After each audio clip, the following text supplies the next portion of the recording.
अग्नाशय प्रायः 5 इंच लंबा और वजन में 200 ग्राम के लगभग हमारे शरीर में इसकी स्थिति है।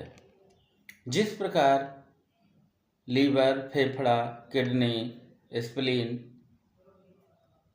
छोटी आंत, बड़ी आंत, मूत्राशय, मस्तिष्क, स्टमक है, उसी क्रम में हमारा अग्नाशय भी आता है। प्रायः अग्नाशय अंतःस्रावी अंग होता है जो 3 मुख्य कार्य हमारे शरीर के लिए करता है। पहला, एंजाइम का निर्माण करता है। दूसरा, इंसुलिन और ग्लूकेगान का निर्माण करता है। तीसरा, जो लार्ज अमाउंट बाइकार्बोनेट बनाता है, जो बढ़ी हुई एसिड को कम करता है। अग्नाशय सूजन के लक्षण, कारण क्या क्या हो सकते हैं? भ्रांति फैली है कि पेनक्रियाटिस से व्यक्तियों का पतन हो रहा है। पेनक्रियाटिस प्रायः रोग तो बहुत बड़ा है, लेकिन यदि इसके कारण पर ध्यान दे लिया जाए, छोटी छोटी चीज़ों को समय रहते अच्छा कर लिया जाए, तो पेनक्रियाटिस या अग्नाशय के सूजन का शिकार रोगी नहीं होगा। जैसे गॉल ब्लैडर की पथरी ज़्यादा दिनों से पड़ी है, ये भी एक कारण होता है इसका। अत्यधिक तनाव भरी जिंदगी, ये महाकारण है पेनक्रियाटिस का। खराब दवाओं का सेवन, खराब दवाओं का सेवन इसलिए हम कह रहे हैं कि आने वाले जितने डॉक्टर्स हैं, जितने वैद्य हैं,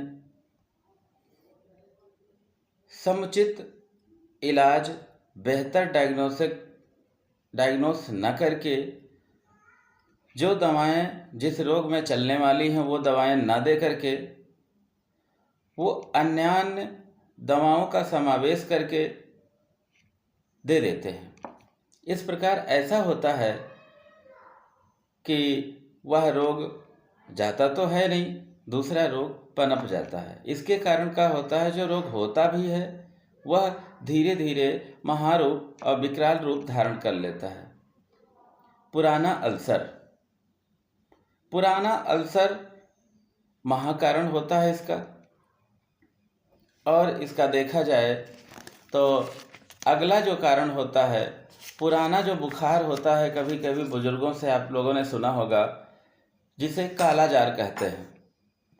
व्यक्ति मांसहीन,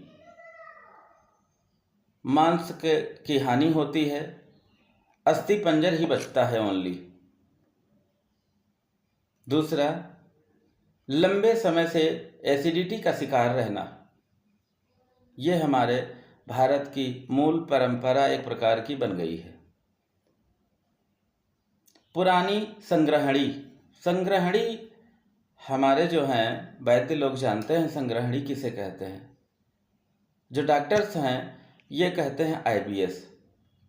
ज़्यादा पुराना आईबीएस जब हो जाता है तब भी इसका कारण अग्नाशय के सूजन भी हो जाती है। स्टूल का आयली आना, लैट्रिन में जाते हैं, जाने के बाद पानी डालने के बाद वो उसमें से हटता ही नहीं है, आयली आना।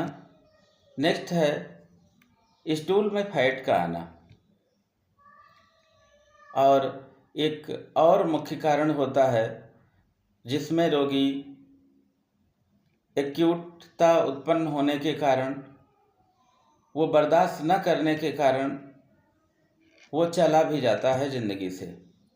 पेट के ऊपरी हिस्से में अत्यधिक दर्द, जो नॉर्मल पेनकिलर इंजेक्शन लगाने से भी दूर नहीं होता है। जो बेहतर डॉक्टर्स हैं, जो बेहतर वैद्य हैं, उनके लिए कुछ आसान ये हो जाता है कि वो इस पीड़ा को रोक लेते हैं। और नेक्स्ट कारण है इसका अचानक वजन गिरना। अत्यधिक आलस्य और थकान का होना ये भी मेन कारण है इसका। रिसर्च के अनुसार देखा गया है कि दक्षिण भारत में इसके रोगी प्रायः ज़्यादा मिलते हैं और अब उत्तर भारत में भी इसके रोगी बहुतायत मिलने लगे हैं। बताने का एकमात्र कारण था कि इसके बारे में हम सभी लोगों को पता हो जाए कि है क्या, ठीक हो सकता है या नहीं हो सकता है।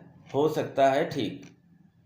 हमारे ऋषियों ने, हमारे महर्षियों ने, हमारे बुजुर्गों ने जो हमें शिक्षा दी है, जो अनुभव में उन्होंने लिखा है, इसका समाधान हमारे पास बेहतर औषधि मुझे मेरे पिताजी के अनुभवांक एक लेख उनका है, मोटा लेख है, उसमें अनेक रोगों का विशिष्ट चिकित्सा अनुभव लिखा है, जिसका प्रयोग हमने अनेक रोगियों पर किया, जिसका बेहतर परिणाम आते हैं। प्रथम माह की औषधि लेने से उपरोक्त सभी लक्षणों में सुधार होने लगता है और यदि यह 6 माह से 9 माह तक औषधि का सेवन कर लिया गया तो उसके लक्षण समाप्त होकर रोगी को दीर्घायु बनाती है यह औषधि। इसके अलावा हमारे पास लगभग कोलेस्ट्रॉल, घुटने का दर्द, कमर दर्द, अर्कुल निशा, सर्वाइकल, स्लिप डिस्क, कंधा जाम, पैरालिसिस, पेट के रोग, इन सभी रोगों का इलाज बेहतर ढंग से किया जाता है।